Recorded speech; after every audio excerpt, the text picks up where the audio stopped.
Good morning, everyone. Welcome to Activities for People Living at Home with Dementia. We are proud to offer this series with funding from the Area Agency on Aging and the United Way of Tarrant County. These programs are recorded and some are made available for viewing through a YouTube channel for future use. This morning, our topic is Storywise, and I am your facilitator for the day. So here we go with Storywise, hoping that we can get some of our other people to pop on before the hour is over. Yeah, it would be nice. We're going to have fun anyway. We certainly are. Yes, I was sharing with Nancy. This is Storywise. It's a box. I'm going to have to turn it all around. And I don't know if this is backwards. Do you read it regularly or do you read it backwards? Regularly, Storywise, yeah. Oh, good. Okay. To me, it's backward, and that's just fine. It says, Dear Future Edition, 150 share-worthy topics for envisioning the future together. Okay, so it's like a game. Yes, yes. Only there are no wrong answers. And when you take the top off, you get cards. And every card, we'll just pull out the first one. Every card has a question on the front and a picture on the back. So here's the picture for this one. What is that? What is that? Is that a dog? It's a dog. Is it a dog or a bunny? It may be a bunny. It's a man. And he's got he's holding something up. The question says, shape of the future. In 100 years, we've developed a way to communicate with animals. If that were so, what would we talk about? It is a bunny. I was thinking that I could see the long ears. Yes, you're absolutely right. It's a little fuzzy. It's not so clear. I don't know if you're too close or what. Yeah, no. It doesn't matter where you hold it. This is not the best picture, but you know, that's okay. Okay. Yeah, it's a fellow with a beard and he's holding an animal. Well, we're going to call it a bunny. So what is the question? In 100 years, if we have developed a way to communicate with animals, what would we talk about? We'll talk how that day went.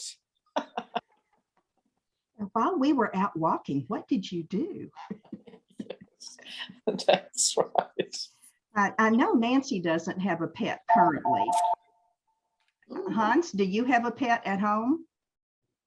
No. No, okay. I kind of thought maybe you didn't. My pet is Yetta. Yetta, of course she is. You keep her for a pet. That's wonderful. Oh, that's so sweet. That's so sweet. I talk to my bird all the time. And when I'm going somewhere, I have to put him in his cage for safety. And I always tell him where I'm going and how long I'll be gone and when I'll be back. As if he could understand. Now, 100 years from now, what would you, if you had an animal, what would you talk about if you could understand animal language? Jeez. What would I talk? I love certain animals, but I don't know if I would really talk to them. I wonder if they might be more like roommates than animals. I think they will be, because I think in the 100 year we have forgotten to walk and do all sorts of things. Yes, I think you're right. What was it? Oh, there was a movie called Wall-E about this robot in the future that's tries to clean up New York. Okay. And in one part of the movie, it is showing a video of people this 100 years in the future, and everybody is sitting back in a recliner, flying through the air, and nobody gets up to do anything. They pull up to the soft drink machine and get their soft drink, and then they keep rolling down the road. And they're all huge. Yes, I believe that. Yes, from not walking around and not getting any exercise. Yeah. Nancy, if you had an animal that could talk to you and you could speak animal, what would you talk about to your animal? Just what I talk about to everybody. Okay. Food, yeah. Manners. Yeah, you have to wipe your mouth now after you've eaten your kibble. And love. I talk to him about loving him. Oh, that's so sweet. I think you're right. Can I go along with that? Yeah. Sure you can. Sure. Okay, let's pull out another one. Oh, this is cute. This is a little girl wearing 3 pairs of sunglasses. Okay. And it says, ponder the future. What keeps you looking forward to tomorrow? Now we should have Paulette here. She would say, just tomorrow, a new day. She would, wouldn't she? I'm really sorry they're not with us today. Okay, Paulette, if you ever see this, you'll know that you were missed. Yeah. What makes you look forward to tomorrow? Hans, is there something that you would think about? What makes you look forward to tomorrow?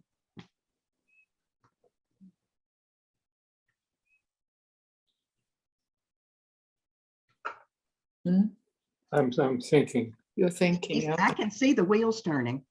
Yes. Yes, I really can. I can see the wheels turning. And there's that smile again. I just love it when you smile, Hans. That's a gift that you give to us. Well, while you're thinking, Nancy, what keeps you looking forward to tomorrow?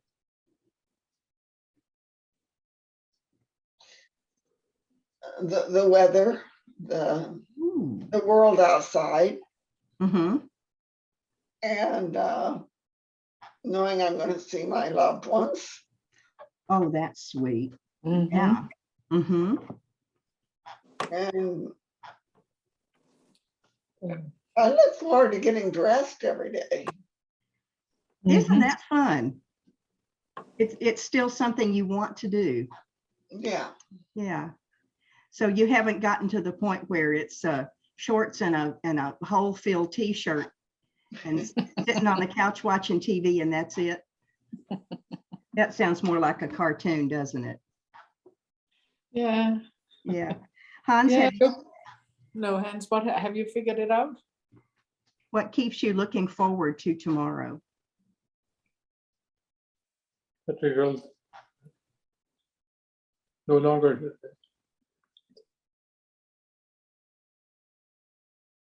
have wars.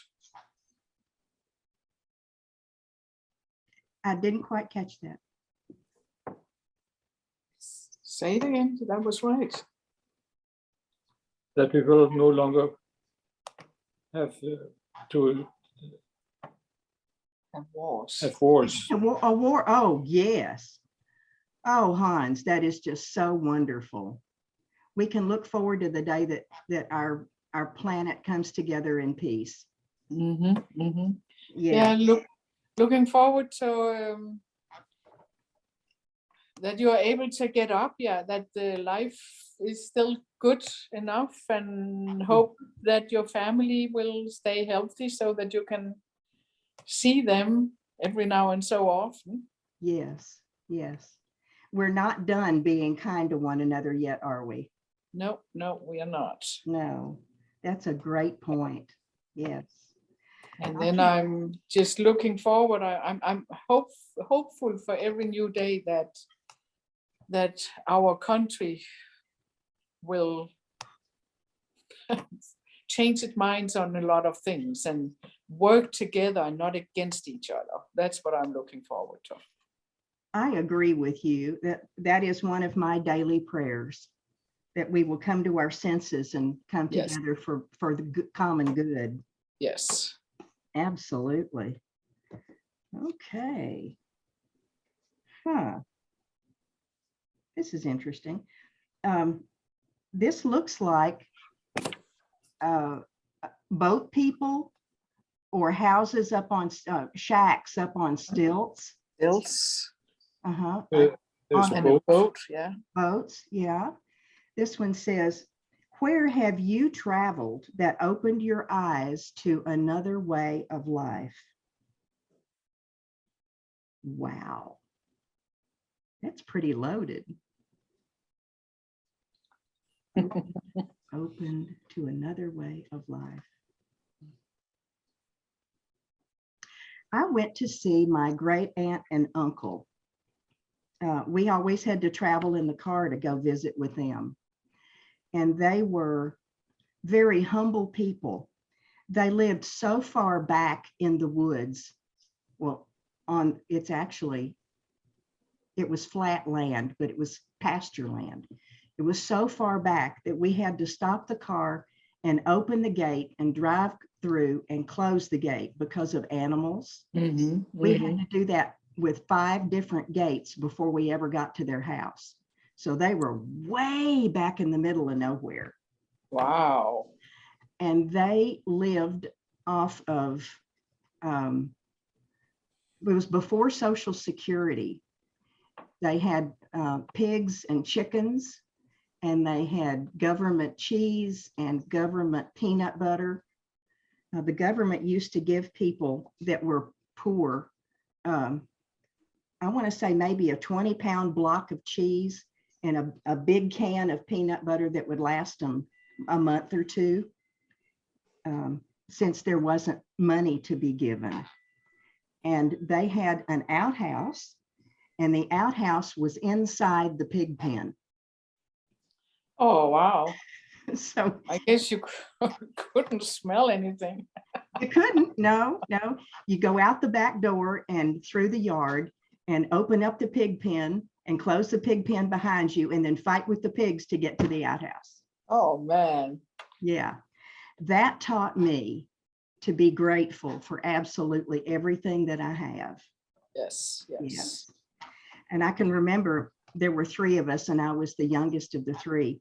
As we were arriving to their place, my dad and mother would say over and over again, now, don't you make fun of anything they have. They're doing the best they can. And it taught me, even in the humble experience that I had, I was privileged to have a little bit more than they did. And it made me grateful. Yeah. So that's where I traveled, that opened my eyes to another way of life. How about y'all? Maybe someplace wonderful that you'd never seen before, and golly, Bill, how did that happen?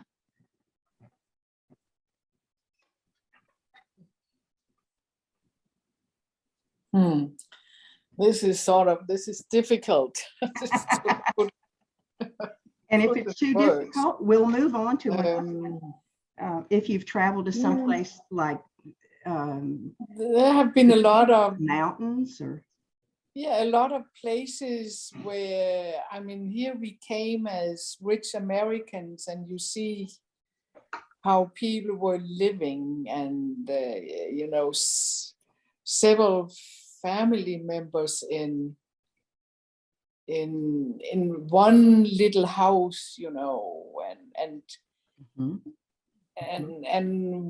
people, women, especially young girls, they couldn't really do things like we are used to do, and so on. That was in Nepal that happened, and so you actually were there and experienced it. Yeah, I mean, you see how they don't have the free life that a girl or a woman has here, and they when you then see how their kitchen was and how they had to go and collect wood in order to cook, and there was soot all over the place because it wasn't ventilated, and yes, the hardship to get out and get the wood. You know, these women would go forever and ever to find wood that they could then chop down and carry on their back, and yeah. And we turn on the range, and here we go. That's right. Yes. Yes. Good observation. Nancy, have you ever been to a place that showed you that there was a different way of life? Have you ever visited and seen something like that? Oh, yeah. Yeah. Yeah.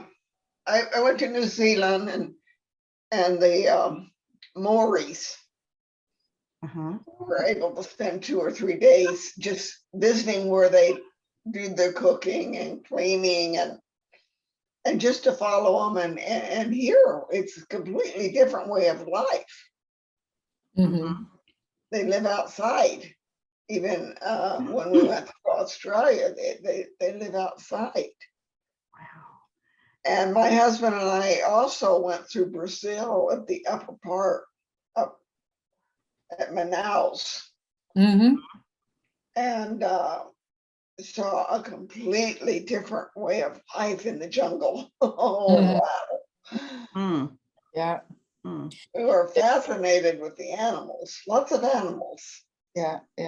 And the animals have their own way of life, don't they? Yeah, but you look at the trees for the eyes because they have snakes. Oh my goodness. Yeah. That's something we don't see much of around here. Don't see many snakes. Yeah. Right. No. I can't.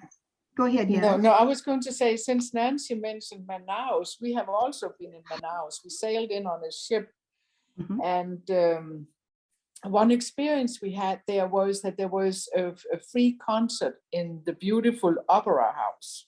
Ooh. And it was just wonderful to see how the families came, grandparents, parents, and grandchildren. They were from babies and up until, teenagers and so on. And they were just quiet and enjoying that concert. Free concert. Yeah. Oh, Yeah, it was nice. free, so they could afford it and so on. That was also a very nice eye opener, because yes, we do see kids at our concerts, but not too many, and a lot of the kids start to sit and kick their legs or fall asleep or wiggle in their chairs. These here, they just sat down. That was really nice to see. Oh, and all the generations together that came to experience that. Yeah. We don't see that much these days, do we? No. No. We went down there for a wedding of our foreign exchange daughter. Oh my goodness. Nice. And we thought we were a guest, right?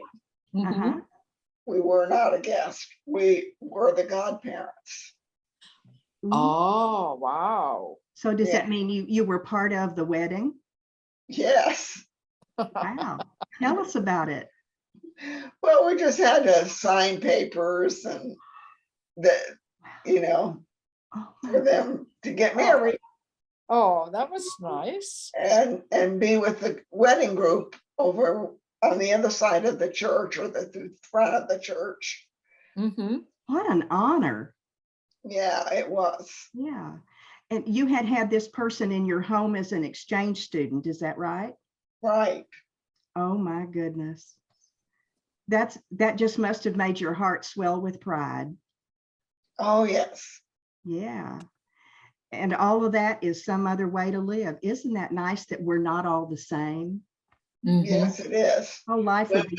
When she first came that night to stay with us, she and my husband went to the store and they never came home. Oof. And I kept wondering, where are they? We've got to eat dinner,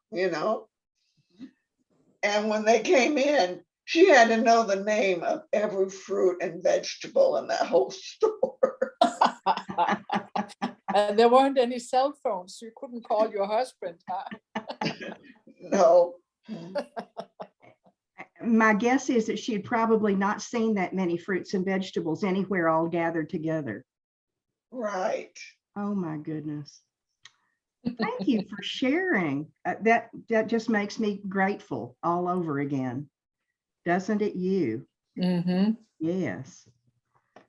Oh, we've got time here. Okay. Oh, this looks like an old vehicle. Oh, my goodness. That is old. What is that, Hans, over the I have wheel? no Is it a idea. race car or what is it? I can't, I've got it backwards. Get my glasses. Official station drive-in. This must have been back in the corner, it says used cars. And I guess that's why the flags are there. And Ah, it looks like maybe over in this section, there's a maybe 1950 or 51 or 52 mm-hmm. car. And that might be a race car that's up on the stage. I don't know. I have never seen the wheels covered like that before. I Not haven't. that far down. Yeah, not that far down. That's right. Well, this one says, ponder the future. Ooh, all out of focus. If transportation becomes completely automated in 100 years or in 10 years, will people still want to drive?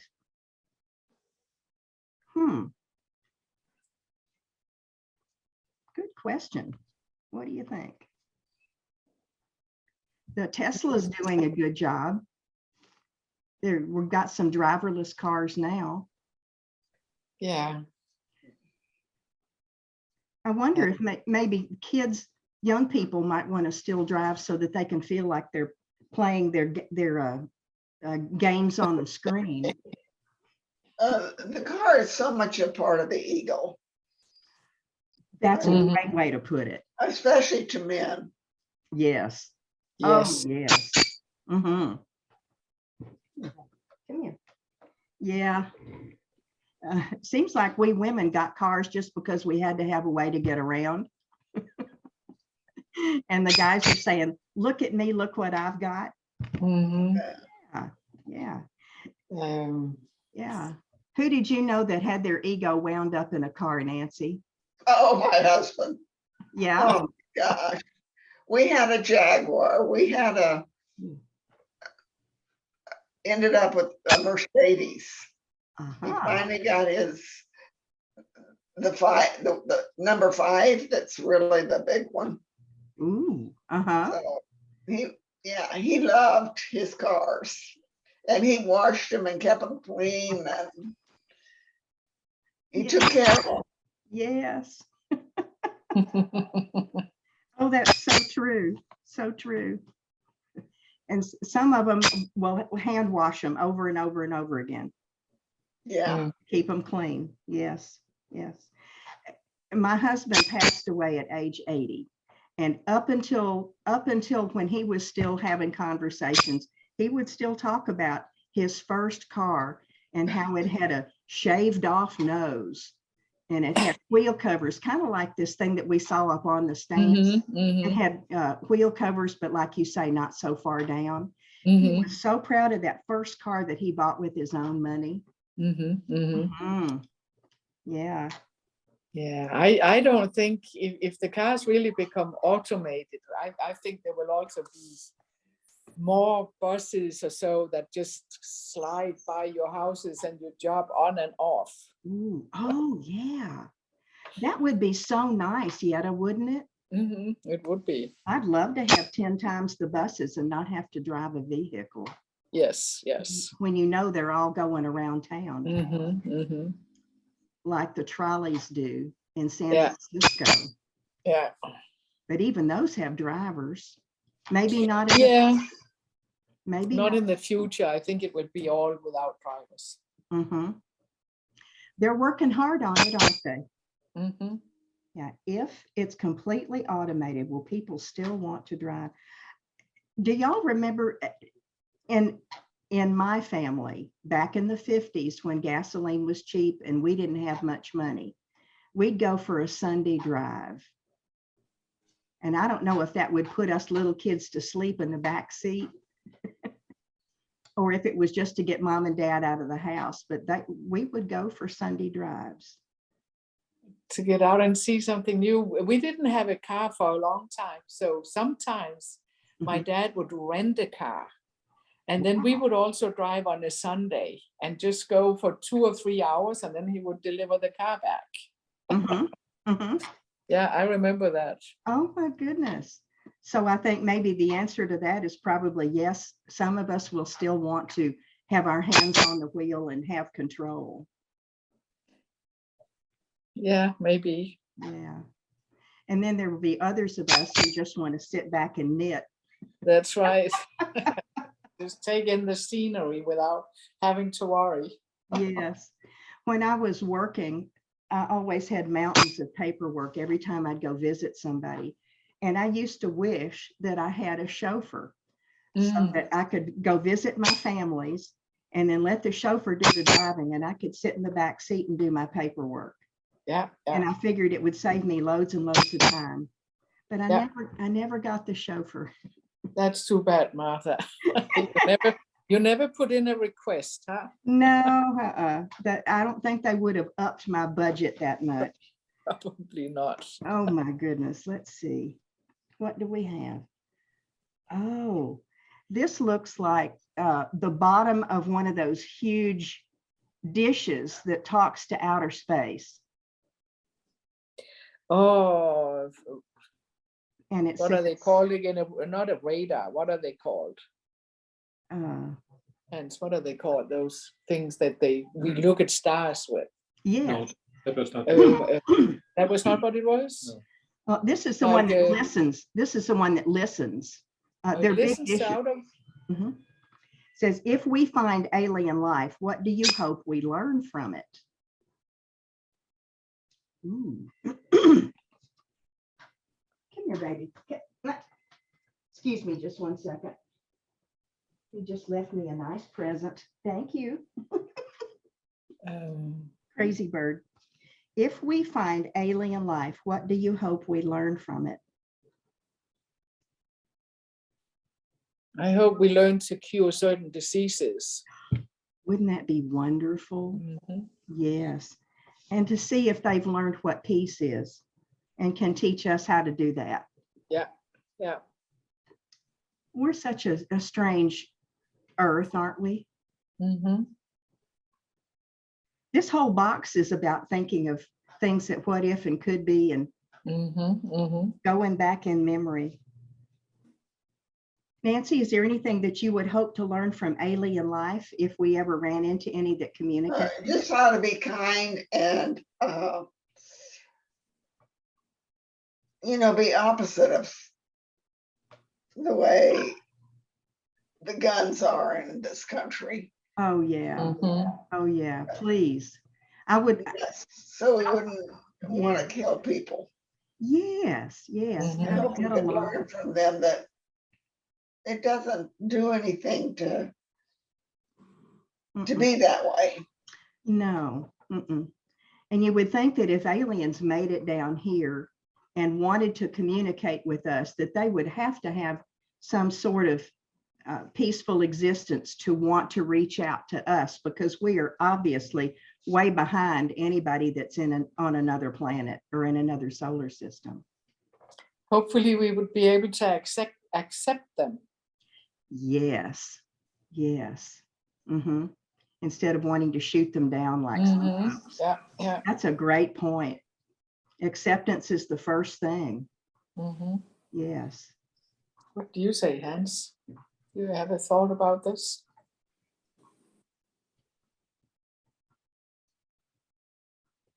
Anything you'd want to learn from an alien, Hans? I realized that even if we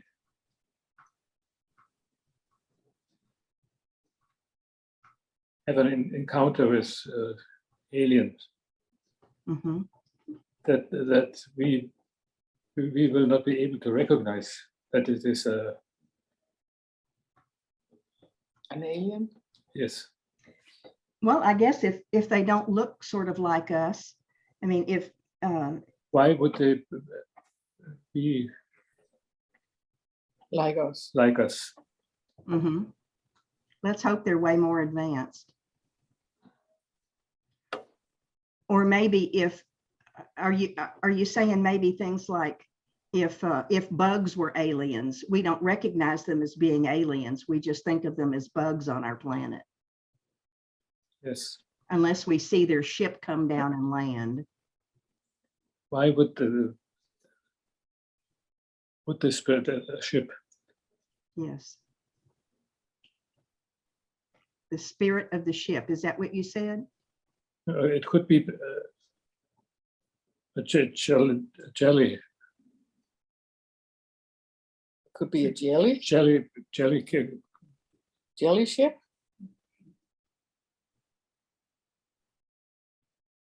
Could be a jelly. could be something that we do not recognize. Yes, yes. Mm. That won't look anything like what we have assumed a spaceship to be. Mhm. That Yes. makes perfect sense to me. And they could be already here and we don't know it. The government, where did the bird go? I don't want to step on him. The government's getting freer now about telling us about, they don't even call them UFOs. They call them something different. They're other letters. But it's the same thing, the same idea as a UFO. Goodness. If we find alien life, what do you hope we learn from it? I sure like the ideas about peace and how we can be better human beings to one another. I doubt that we will learn it though. Look where we are today. We are always fighting. There's always wars going on. Yes. Always. We haven't learned anything in the last many thousands of years. No. Back even in the Roman days, they still fought just for sport. Boy, do I not understand that. But maybe if the animals could talk, if the lions that chewed up the people in the Colosseum, if the lions could talk, what they would have told us, that they probably didn't want to be there either. Probably not. Yeah. Go away and leave me alone. Give me a nice steak and let me go in peace. Let me get back to the jungle or wherever. Yes, yes. And lie under the canopy. And, oh, dreams. Okay. This looks like maybe a grandfather and a grandchild. It says, ponder the future. What will society's most important values be in 100 years? We kind of talked about that, haven't we? Yeah. Yeah. Well, we're either going to get more evil or we're going to get more peaceful.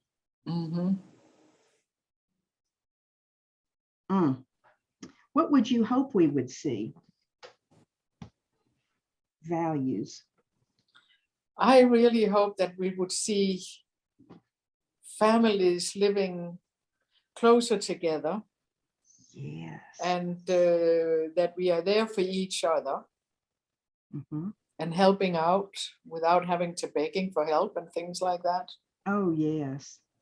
The multi-generational family, like the one that my parents and their parents grew up in. It was mostly rural and small town. Yeah. Oh, absolutely. My mother was one of 6 children born in their house. And the house also was the one that had belonged to her mother as a child. And that was back in the 1800s. My grandmother was born in 1890. And they lived, this house, it was one time it was 1 story and one time it was 2 story. And then the front was the back and the back was the front. They rebuilt it so many times. But when my mother was growing up and a teenager, her parents had one of their parents, a great grandmother living with them. And that was just normal as it could be. That the great grandmother was involved in everything and sat at the table and went to church services and helped to make the rules of the family. And she was revered. Yeah, yeah. And they all took care of her. But boy, you don't see that much anymore today. No, I don't know when it started to happen. Did it start in the 80s that people starting to move around? You know, you would lose your job, you would get another one, and you just took off without any problem because you didn't have any choices. So you moved around a lot, and you got split away from your friends and sometimes your family, and you know. So I don't think people move as much these days as we did in the 80s and 90s. Yeah. We're finding out that it doesn't feel good to move far away from family, I think. Yeah, it's not good. I read it at one point that a move is as bad to your psyche as a divorce. Yes, on the stress scale, you're absolutely right. And when you pull the family apart, it's hard to get back together. It is, and you lose your friends, you lose your doctors, you know, and you have to start all over again, and that can be very difficult sometimes. Oh, I totally agree. So society will value, we hope, more of the family in the future. Maybe we've learned our lesson about splitting apart and going where the job is and learn to live in our area and find what works so that we can love one another. Yeah. Nancy, that must have been pretty hard for you to leave. To leave everything that you knew in California and move here. It's hard for me. Yeah. Yeah. Yeah, I believe that, Nancy. Because I had where we decorated flowers, and I grew my flower garden and my food garden. Oh, vegetables, yeah. Oh yeah, I had quite a vegetable garden, especially squashes. Oh, I love squash. I do too. So. And that's one of the things you always get more of than you ever thought you'd ever have. Squash and tomatoes and cucumbers always seem to multiply once they get in the ground. Oh yeah. Yeah. That's true. Now, when you were talking the other day about going to California to be on the lakeside to visit your friends, and that seems to be a wonderful thing to be able to go back and rekindle those relationships. Yes. Because here you don't have that circle of women and men friends and social connections that you had in California. Right. Plus my family. Yeah. I have 2 sisters and 2 brothers there. Oh my goodness. Yeah. And you're here because your daughter moved here. Yes. And did they move here because of work? Yes. And that's just what we were talking about, wasn't it? Yeah, that's right. Well, I sure hope that you have every opportunity to spend good quality time with your California family when you go. Thank you. Yeah. Yeah, that would be nice, Nancy. Oh my goodness. Is there anything that you used to like to cook when you were in California that you would share with friends that you don't make anymore now that you're here? Oh, lots of stuff, because I don't cook that much anymore. Especially since you don't have a vegetable garden. I mean, like tamale pie. I don't make tamale pie, but boy, it is good. Those were the days. And more like, I don't know what, I was in the social strata where everybody would bring a dish for a big dinner instead of having something catered or something to eat out in a fancy restaurant. So tamale pie would be a perfect thing to take. Yeah, absolutely. Yetta, when you would go to a covered dish, dinner? What would you like to take and cook? I think I often took German sauerkraut. Ooh, It was good. yeah. Does that take a long time to make it good? No, it No. doesn't. Sauerkraut. I mean, I would buy cans, I wouldn't make my own sauerkraut. Oh, okay. Okay. And what do you put in it?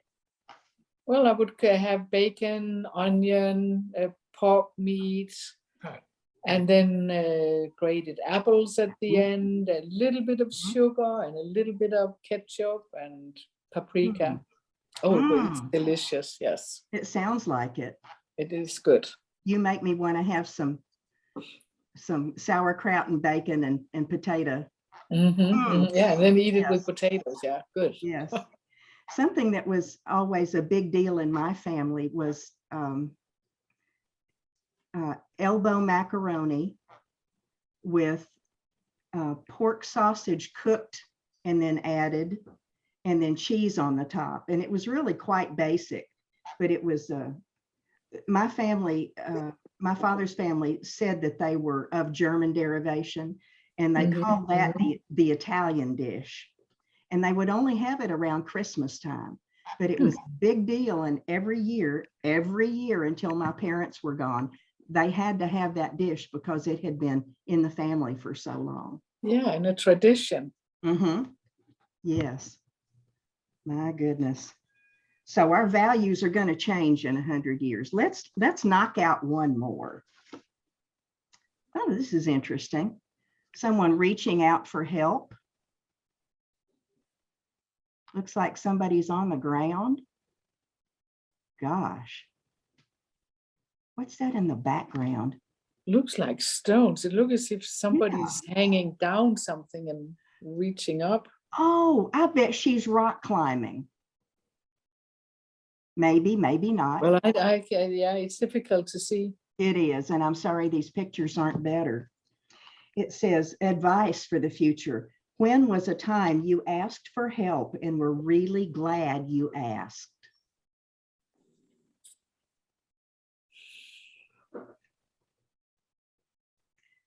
I have one right off the bat. And, when I moved into this smaller apartment, I retired and I was looking for ways to save money. And I took a good look at what I was spending, and I was spending several $100s a month for AT&T. I had the big TV thing and then the internet and the cell phone. And someone told me that since I have a smart television that I could buy a plug-in and stop getting AT&T service. And I was afraid. I knew I was going to save money if I did it. And I knew all I had to do was go to the store and buy it and plug it in, but I was afraid to do it because it was different for me. And this computer thing, I'm just amazed that I can do what I can do. But plugging in something on the back of the TV just seemed magic to me. And I told some friends, I said, I want to cut my AT&T bill down, but I don't know how to do this and I'm afraid.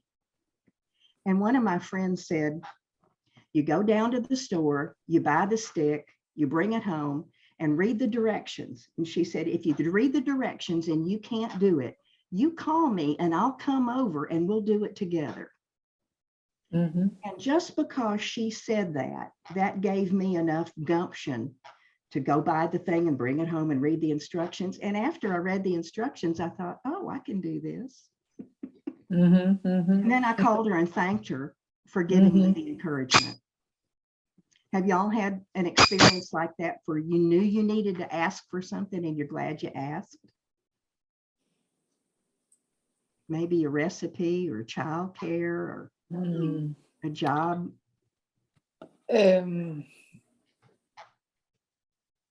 Well, just this morning, we are having company next Saturday. And they asked if they could bring something.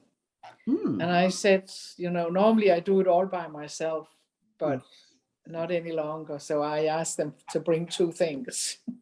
Good. Yeah. I'm so proud of you. I know Mhm. how hard that was Yeah, yeah. when you're used to being the hostess with the mostest. Yes, that's right. Uh-huh. Yes. Yeah, I don't want any help. I'm I used to do it all, yeah, for a lot of people, yeah. So, mhm. Congratulations. That's a big deal. mhm. Yeah. Nancy, you're smiling on this one. Tell us of the time that you, I probably just haven't thought about which one. okay. Well, maybe we can talk about that another time. Yeah. Yeah, okay. Well, we have just killed our time today. What do y'all think of this box? Yeah, it's fun. Yeah, It would be nice if there were more people to talk about it, though. yes, yes. Maybe we can do this for our Fifth Street Cafe. Yeah, just one topic. If we don't have a topic, then we, Yeah, we'll have this box to pull from. yeah. I'm glad y'all put up with it, with me No, for it's doing it. interesting. Something a little strange. Yeah. So let's take a look at what's coming up. Here we go. Here is Storywise just for 10:30.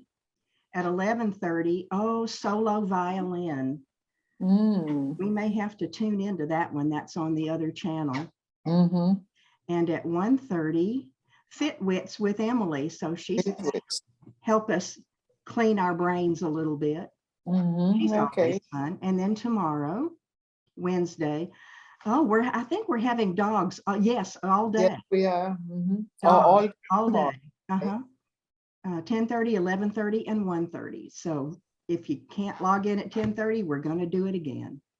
All right. There. Okay. Yeah. Thank you all for being here with me. You are welcome. And if I hear anything from Dawn, I'll send a message to everybody. Okay, sounds good. Okay. Take care All of right. each other. Okay. Good day. Bye-bye.